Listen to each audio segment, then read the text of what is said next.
Good morning to all of you. Last video explanation में हमारा जो टॉपिक चल रहा था नाइट्रोजन कंटेनिंग कंपाउंड्स में एथिल अमीन, इसके मेथड ऑफ प्रिपरेशन एंड जो फिजिकल प्रॉपर्टीज़ होती हैं वो टॉपिक हमने कंप्लीट कर लिया था। अब हम स्टार्ट करने जा रहे हैं इसमें next topic, that is chemical properties of ethyl amine, यानी कि एथिल अमीन के रासायनिक गुण। तो केमिकल प्रॉपर्टीज़ में हमें जो सबसे पहली केमिकल प्रॉपर्टी पढ़नी है वो है इसका बेसिक नेचर, जिसके ऊपर मैंने आपको डिस्कस करके बताया भी था कि जो हमारे अमीन्स होते हैं वो बेसिक होते हैं because they contain a lone pair of electron and according to Lewis they will behave as a base because electron donor are the base, यानी कि ये लुइस क्षार होते हैं क्योंकि इनमें एक इलेक्ट्रॉन युग्म उपस्थित होता है जिसे ये क्या कर सकते हैं, दान दे सकते हैं। और लुइस के आधार पर इलेक्ट्रॉन युग्म दान देने वालों को लुइस क्षार कहा जाता है। इसके बाद हम लोगों ने प्राइमरी, सेकेंडरी, टर्शियरी और अमोनिया, इन चारों में जो बेसिक नेचर की स्ट्रेंथ है उसका डिस्कशन किया था। तो उसी के बेसिस पर यहाँ पर हमारी पहली केमिकल प्रॉपर्टी है the basic nature of ethyl amine, यानी कि इसकी क्षारीय प्रकृति। तो बेसिक नेचर किसी भी चीज़ का बताना है या किसी भी केमिकल सब्सटेंस का जब हमें बेसिक नेचर बताना होता है तो इट मीन्स कि हमें रिएक्शन ऑफ बेसिस, जो हमारा टॉपिक हमने पढ़ा था एसिड, बेस एंड सॉल्ट में, उसमें जो बेस होते हैं वो किसी भी सब्सटेंस के साथ क्या रिएक्शन करते हैं वो प्रॉपर्टीज़ हम पढ़ते हैं। तो इसमें सबसे पहले यहाँ पर इसका बेसिक नेचर बताना अगर हम एथिल अमीन का, तो हम इसकी रिएक्शन किससे कराएंगे, एसिड से। यहाँ पर सबसे पहले आता है रिएक्शन विद एसिड, यानी कि अम्ल से अभिक्रिया बनेगा क्या, सॉल्ट विल फॉर्म, सॉल्ट का निर्माण होगा। तो हमने यहाँ पर एथिल अमीन ले लिया C2H5NH2 एंड साथ में हमने ले लिया HCl। ये हमारा एक एसिड है, एसिड एक बेस से रिएक्शन करने जा रहा था। यहाँ पर जो कंपाउंड बनता है वो होता है C2H5NH3Cl-, यहाँ पर N पर आ जाता है प्लस और इस पर Cl- चार्ज, और ये है हमारा एथिल अमोनियम क्लोराइड। अब आप कहेंगे सर हम जब बेस की रिएक्शन एसिड से कराते थे तो सॉल्ट और वाटर फॉर्म होता था। बेटा वाटर तब फॉर्म होगा जब हमारा जो बेस है वो OH- के बेसिस पर बेसिस प्रॉपर्टी शो करे, यानी कि जब हमारा क्षार जो है वो हाइड्रोक्साइड आयन जो हमारे होते हैं उनको दे करके क्षारीय प्रकृति प्रदर्शित करे। लेकिन यहाँ पर हमारा जो बेस है ये लुइस बेस है, इसमें जो बेसिक नेचर है वो इलेक्ट्रॉन पेयर डोनेट करने को लेकर के है, इसलिए यहाँ पर हम सिर्फ इलेक्ट्रॉन को डोनेट कर रहे हैं। देखिए इस पर नाइट्रोजन क्या कर देगा, इलेक्ट्रॉन डोनेट कर देगा, इस पर पॉजिटिव चार्ज, इस पर नेगेटिव चार्ज, और ये बन जाएगा हमारा सॉल्ट। तो कंफ्यूज होने की ज़रूरत नहीं है। इसके बाद हमारी जो नेक्स्ट प्रॉपर्टी है वो है reaction with water, reaction with water. तो हमारी एथिल अमीन की अभिक्रिया, ये जो C2H5NH2 है, इसकी रिएक्शन जब हम वाटर से कराते हैं, H2O से कराएंगे, तो ये यहाँ पर बनाता है C2H5NH3OH, यानी जो वाटर है वो HOH होता है, H2O, HOH, H+OH-। तो जो H है वो जा करके नाइट्रोजन से जुड़ गया और जो OH है वो उसके साथ कंबाइंड हो गया। इस तरह से देखिए तो यहाँ पर बन गया C2H5NH3OH।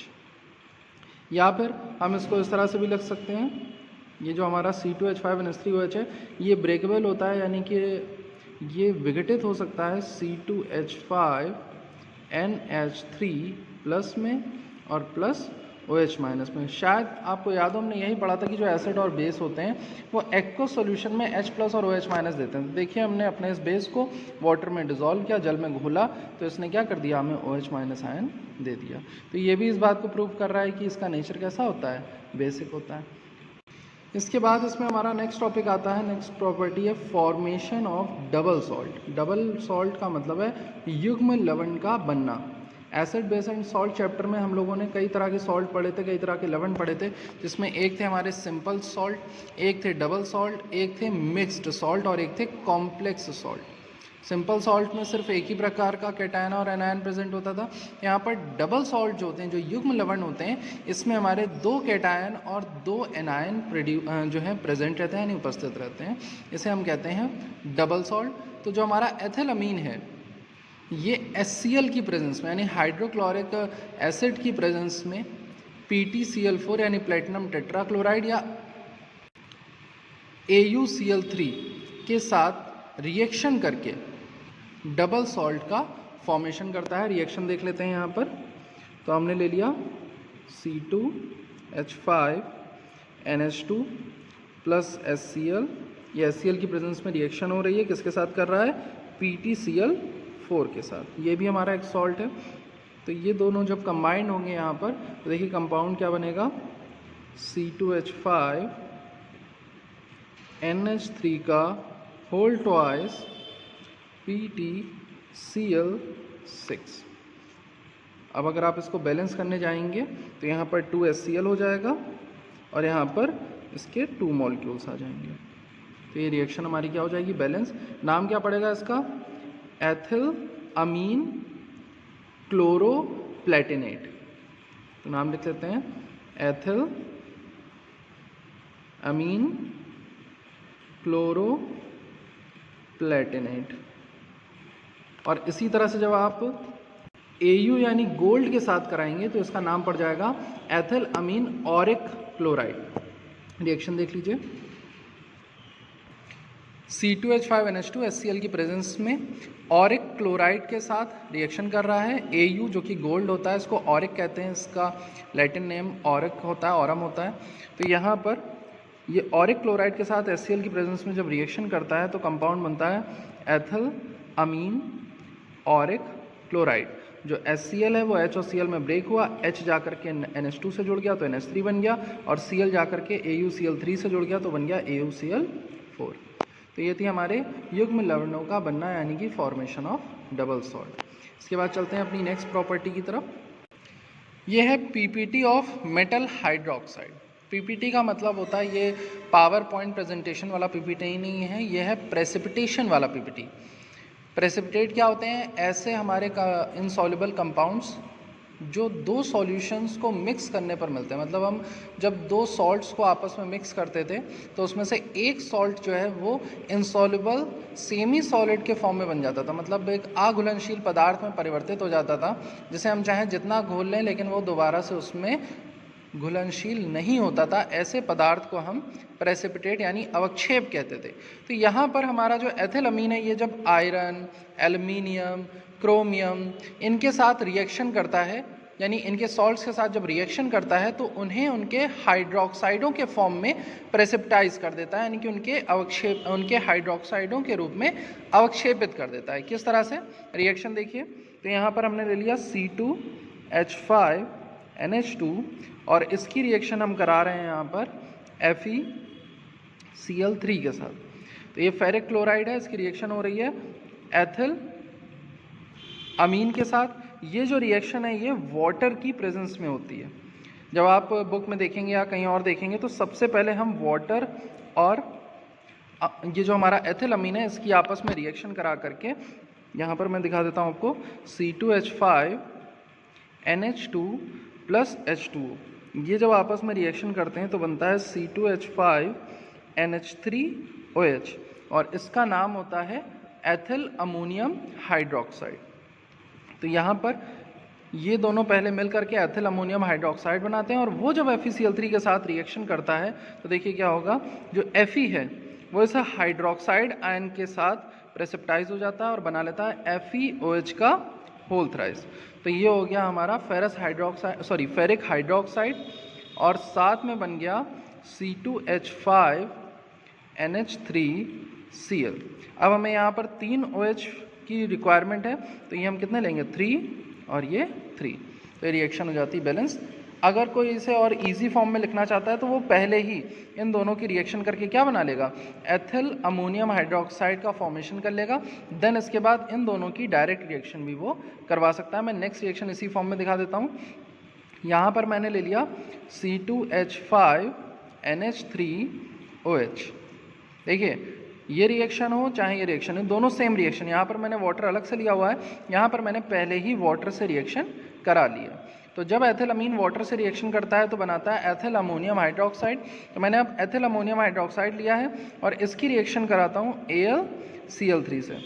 जब हम एल्युमिनियम क्लोराइड के साथ इसकी रिएक्शन करेंगे तो सेम रिएक्शन होगी। यहाँ पर Al जो है OH के साथ मिल करके प्रेसिपिटाइज हो जाएगा और बना लेगा AlOH का होल थ्राइस, और ये जो Cl है जा करके इस OH की जगह यहाँ पर जुड़ जाएगा। तो साथ में क्या बनेगा C2H5NH3Cl। कितने मोल, क्योंकि 3 OH चाहिए तो ये 3 कर देंगे, तो यहाँ पर ये भी हमें 3 मोल जो है वो मिल जाएगा। तो ये था हमारा धात्विक हाइड्रोक्साइडों का अवक्षेपण यानी प्रेसिपिटेशन ऑफ मेटल हाइड्रोक्साइड। इसके बाद चलते हैं अपनी नेक्स्ट इंपॉर्टेंट प्रॉपर्टी की तरफ। तो यहाँ पर हमारा जो एथिलअमीन है ये जब एल्किल हैलाइड्स के साथ रिएक्शन करता है, जो एथिलअमीन है ये खुद एक प्राइमरी अमीन होती है, एक प्राथमिक अमीन है। तो जब ये एल्किल हैलाइड्स के साथ रिएक्शन करेगी यानी एल्किल हैलाइडों के साथ अभिक्रिया करेगा तो ये द्वितीयक, तृतीयक तथा चतुष्क अमोनियम यौगिक देता है, यानी कि ये सेकेंडरी, टर्शरी और क्वाटरनरी अमोनियम सॉल्ट्स का फॉर्मेशन करता है स्टेप बाय स्टेप। तो देखिए क्या प्रोसेस होती है। सबसे पहले हमने यहाँ पर एथिलअमीन लेंगे।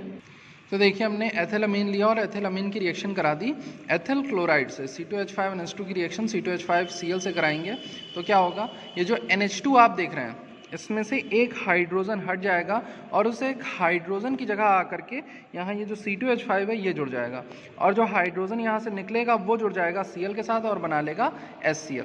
तो इस तरह से हमारी जो प्राइमरी अमीन है आप देखिए किस में कन्वर्ट हो गई, सेकेंडरी अमीन में, C2H5NH। एंड फिर से अब हमें C2H5NH, यहाँ पर हमने ले लिया C2H5NH, इसका होल ट्वाइस है यहाँ पर, और इसकी रिएक्शन हम करा रहे हैं फिर से C2H5Cl के साथ। तो आपको नेक्स्ट स्टेप पता है, NH जो है वो N और H में ब्रेक होगा, C2H5Cl, C2H5 और Cl में ब्रेक होगा, तो H और Cl आपस में मिलकर के क्या बना लेंगे, HCl बना लेंगे, और साथ में यहाँ पर हमें मिल जाएगा C2H5 का होल थ्राइस N। तो ये हो गया सेकेंडरी और ये हो गया टर्शरी। अब इसके बाद लास्ट स्टेप में ये जो C2H5 का होल थ्राइस N, इसमें आप जब रिएक्शन कराएंगे C2H5Cl की तो देखिए क्या बनेगा, एथिल क्लोराइड की रिएक्शन कराने जा रहे हैं तो यहाँ पर ये बन जाएगा C2H5 का whole 4 N plus Cl minus. ये यहाँ पर रिएक्शन होगी C2H5 का होल 4 N प्लस और Cl माइनस, क्योंकि अब यहाँ पर H तो बचा नहीं था निकलने के लिए, जो Cl उससे जुड़ जाता, तो Cl डायरेक्ट किससे जुड़ गया, नाइट्रोजन से। नाइट्रोजन के पास जो एक लोन पेयर ऑफ इलेक्ट्रॉन था इसने इसको Cl को दे दिया, तो Cl पर आ गया नेगेटिव चार्ज, इस पर आ गया पॉजिटिव चार्ज। अब ये सेकेंडरी अमीन है तो इसका नाम क्या हो जाएगा, डायथिल अमीन है, ये ट्राइथिल अमीन हो गई, और ये हो गया हमारा टेट्रा एथिल अमोनियम क्लोराइड। तो ये तो अमीन बनती है और लास्ट में हमें अमोनियम सॉल्ट मिल जाता है। ये हमारा क्वाटरनरी अमोनियम सॉल्ट है, नाम ध्यान रखेंगे, क्वाटरनरी अमोनियम सॉल्ट, या इसको चतुष्क अमोनियम लवण भी कहा जाता है। कैसे प्राप्त होता है, जब हमारा जो प्राथमिक एल्किल अमीन है, जो प्राइमरी एल्किल अमीन है, वो एल्किल हैलाइड के साथ क्या करता है, रिएक्शन करता है। इसके बाद नेक्स्ट रिएक्शन है हमारी एसिटिलेशन। एसिटिलेशन को हम बोलते हैं एसिटिलीकरण। हिंदी में मैं इसीलिए नाम बताता हुआ चल रहा हूँ आपको, ताकि जब आप नोट करें तो आप ध्यान रखें। एसिटिलीकरण यानी एसिटिलेशन, इसमें क्या होता है कि हमारा जो कंपाउंड है उसमें आ करके एक एसिटिल ग्रुप जुड़ जाता है, और इसके लिए हम रिएक्शन के लिए क्या चूज़ करते हैं, हमारे जो कंपाउंड है जिनसे हम रिएक्शन कराते हैं वो है acetyl chloride and acetic anhydride. तो हमने यहाँ पर ले लिया C2H5NH2 और इसकी रिएक्शन हम करा रहे हैं एसिटिल क्लोराइड के साथ। एसिटिल क्लोराइड क्या होता है, CH3COCl। तो ये CH3COCl जब C2H5NH2 के साथ रिएक्शन करेगा तो फिर वही चीज़, यहाँ से एक H और यहाँ से Cl जो है वो माइनस HCl के फॉर्म में, मतलब HCl के फॉर्म में निकल जाता है, और जो कंपाउंड बनता है वो यहाँ पर फॉर्म हो जाएगा। देखिए C2H5NH और इससे क्या जुड़ गया आकर, COCH3। ये जो आपने यहाँ पर CH3CO देखा हुआ है ये जा करके इस NH से जुड़ जाएगा, क्योंकि यहाँ से एक हाइड्रोजन तो निकल गया, तो बन गया C2H5NH COCH3, और इसका नाम क्या पड़ जाएगा, N-एथिल एसिटामाइड। तो इस तरह से ये एसिटिलीकरण की प्रोसेस को कंप्लीट करता है। इसके बाद नेक्स्ट चलते हैं हम एसिटिक एनहाइड्राइड के साथ रिएक्शन। सेम रिएक्शन किसके साथ होगी? एसिटिक एनहाइड्राइड के साथ। तो C2H5NH2 इसकी रिएक्शन हमने कराई। एसिटिक एनहाइड्राइड का फॉर्मूला क्या होता है? CH3CO whole twice O। इसको इस तरह से भी लिख सकते हैं और या फिर ये इस तरह से भी लिखा जाता है CH3CO बॉन्ड O CH3CO, यानी कि ऑक्सीजन से ये दो CH3CO जो हैं वो आपस में जुड़े होते हैं। अब यहाँ पर क्या होगा? C2H5NH2 जो आप देख रहे हैं यहाँ से H निकलेगा और ये किस तरह से ब्रेक होगा ध्यान दीजिएगा। ये ब्रेक होता है CH3CO में और CH3COO में। तो जो CH3COO है उससे ये H जुड़ करके क्या बना लेगा? CH3COOH, यानी एसिटिक एसिड बना लेगा और ये CH3CO यहाँ जा करके जुड़ जाएगा H की जगह, तो बन जाएगा C2H5NHCO और नाम क्या है? सेम, दोनों सेम कंपाउंड है, N-एथिल एसिटामाइड। तो ये है एसिटिलीकरण यानी कि एसिटिलेशन। इसके बाद नेक्स्ट हमारी केमिकल प्रॉपर्टी है रिएक्शन विथ सोडियम। तो देखिए सोडियम के साथ जैसे एसिड और बेस होते थे, ये जब रिएक्शन करते थे सोडियम के साथ तो क्या होता था? हाइड्रोजन गैस रिलीज करते थे। एक्चुअली में it is a displacement reaction, जिसमें जो सोडियम है वो हाइड्रोजन को जाकर उसकी प्लेस से डिस्प्लेस कर देता है because it is more reactive than hydrogen. तो यहाँ पर क्या होगा? हमने लिया C2H5NH2 और इसकी रिएक्शन करा दी हमने सोडियम से। तो यहाँ से सोडियम जो है इन दोनों हाइड्रोजन्स को जब रिमूव करेगा तो ये बन जाएगा H2 और इसके लिए हमें चाहिए 2 Na और यहाँ पर हो जाएगा 2C2H5। साथ में जो कंपाउंड बनता है वो है हमारा 2C2H5NHNA। सिंपल सी रिएक्शन है जिसमें सिर्फ हमारा जो एक बेस है वो सोडियम के साथ रिएक्शन कर रहा है और हाइड्रोजन गैस जो है रिलीज़ कर रहा है। यहाँ पर हाइड्रोजन के साथ हम ये एरो पुट कर देंगे क्योंकि ये थोड़ी सी लाइटर होती है। इसके बाद नेक्स्ट रिएक्शन है रिएक्शन विद हैलोजेंस। तो ये जो हमारा एथिलअमीन है इसमें हैलोजन से जब रिएक्शन होगी तो इट इज़ लाइक हैलोजिनेशन, हैलोजनीकरण अभिक्रिया है एक तरह से। और होगा क्या?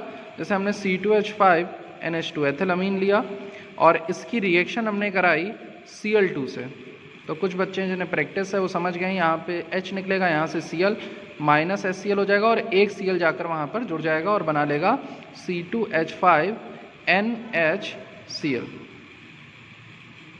इसका नाम अगर आप लोग लिखना चाहें तो यहाँ पर ये N सोडियम एथिल अमीन, क्योंकि नाइट्रोजन से सोडियम ग्रुप जुड़ गया तो इसका नाम N सोडियम एथिल अमीन था।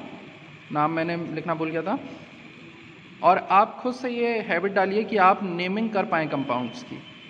तो अब यहाँ पर C2H5NH2 Cl2 से रिएक्शन कर रहा है, HCl निकल रहा है तो बन गया C2H5NHCl। नेम क्या हो जाएगा? जैसे यहाँ क्या है? N सोडियम एथिलअमीन, यहाँ पर क्या हो जाएगा? N क्लोरो, क्योंकि क्लोरीन जुड़ रहा है तो N क्लोरो एथिल अमीन।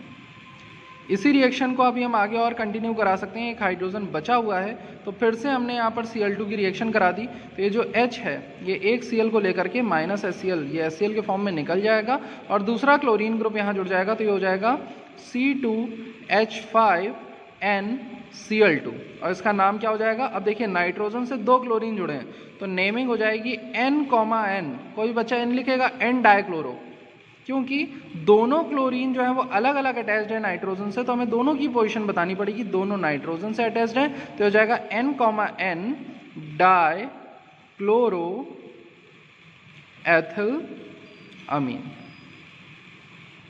तो ये थी हमारी रिएक्शन विद हैलोजेंस। इसके बाद नेक्स्ट रिएक्शन है रिएक्शन विद ग्रिग्नार्ड रिएजेंट।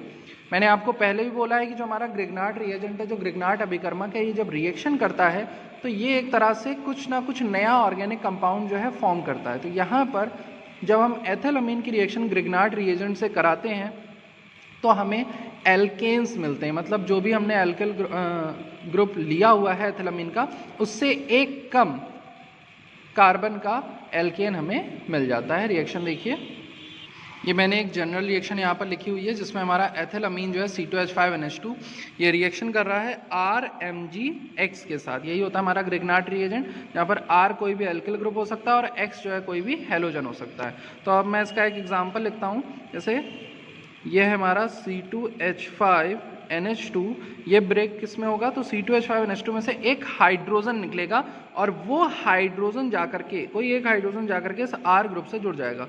तो फॉर सपोज हमने यहाँ पर CH3 ग्रुप ले लिया R की जगह पर, CH3MgCl। तो यहाँ क्या होगा, ये CH3 ग्रुप यहाँ से निकलने वाले हाइड्रोजन के साथ जब जुड़ेगा तो बन जाएगा CH4 प्लस यहाँ हो जाएगा C2H5NHMgCl। तो जो बनने वाली एल्केन है वो पूरी तरह से यहाँ पर जो RMgX में जो R ग्रुप लिया जाएगा, यानी कि जो ग्रिग्नार्ड रिएजेंट में जो हम एल्किल ग्रुप लेंगे वही एल्केन हमें यहाँ पर प्राप्त होगी। तो एक तरह से ये मेथड ऑफ प्रिपरेशन है एल्केन्स का, या आप कह सकते हैं कि ये कन्वर्जन है कि एथिलअमीन से आप एल्केन किस तरह से प्राप्त करेंगे। या फिर इस तरह से पूछा जा सकता है क्वेश्चन कि what happened when alkyl amines react with Grignard reagent, क्या होता है जब एथिलअमीन जो है वो ग्रिग्नार्ड अभिकर्मक से अभिक्रिया करते हैं तो एल्केन हमें प्राप्त होते हैं, और उसकी ये रिस्पेक्टिव रिएक्शन यहाँ पर लिखी हुई है। देन इसके बाद नेक्स्ट रिएक्शन है हमारी reaction with HNO2, nitrous acid के साथ हम रिएक्शन कर रहे हैं। तो देखिए सबसे पहले आप चाहें HNO2 लें, चाहें आप HCl लें, या फिर आप सोडियम नाइट्राइट लें NaNO2, इनमें से आप कोई भी कंपाउंड लेते हैं। इसमें से हमने यहाँ पर HNO2 नाइट्रस एसिड लिया हुआ है। इसकी रिएक्शन जब हम एल्किल अमीन से कराएंगे तो देखिए C2H5NH2 की रिएक्शन जब आप नाइट्रस एसिड से कराएंगे तो हमें यहाँ पर प्राप्त होता है C2H5OH, साथ में निकलता है यहाँ पर H2O और नाइट्रोजन गैस। HNO2 कैसे बनता है, तो जब आप इन दोनों की रिएक्शन कराओगे HCl और NaNO2 की, तो वहाँ पर Na और Cl जो है वो निकल जाएगा और HNO2 हमें प्राप्त हो जाएगा। यहाँ मैं रिएक्शन करके दिखाता हूँ। HCl प्लस NaNO2 रिएक्शन हुई तो बना Na और Cl निकल गया और हमें मिल गया HNO2। ये हो गया हमारा नाइट्रस एसिड, और ये नाइट्रस एसिड जा करके अब हमारे एथिलअमीन के साथ रिएक्शन कर रहा है तो बना रहा है एथाइल अल्कोहल। इसका मतलब है कि हम यहाँ पर इसे एज अ कन्वर्जन यूज़ कर सकते हैं कि एथिलअमीन से हम एथाइल अल्कोहल या जो अल्कोहल है ये कैसे प्राप्त कर सकते हैं। तो ये थी हमारी आज की कुछ केमिकल प्रॉपर्टीज़। इन प्रॉपर्टीज़ को ध्यान से देखिए और इन्हें प्रैक्टिस करिए, और अगर इसमें कोई भी डाउट आता है आपको तो आप अपनी क्वेरीज सेंड करके अपने डाउट जो है वो क्लियर करिए। कल हम इस चैप्टर से रिलेटेड कुछ नेम्ड रिएक्शंस और कुछ इंपॉर्टेंट रिएक्शंस और पढ़ेंगे। देन इसके बाद इसके कुछ टेस्ट हैं और ये टॉपिक हमारा कंप्लीट हो जाएगा। Okay class, thank you.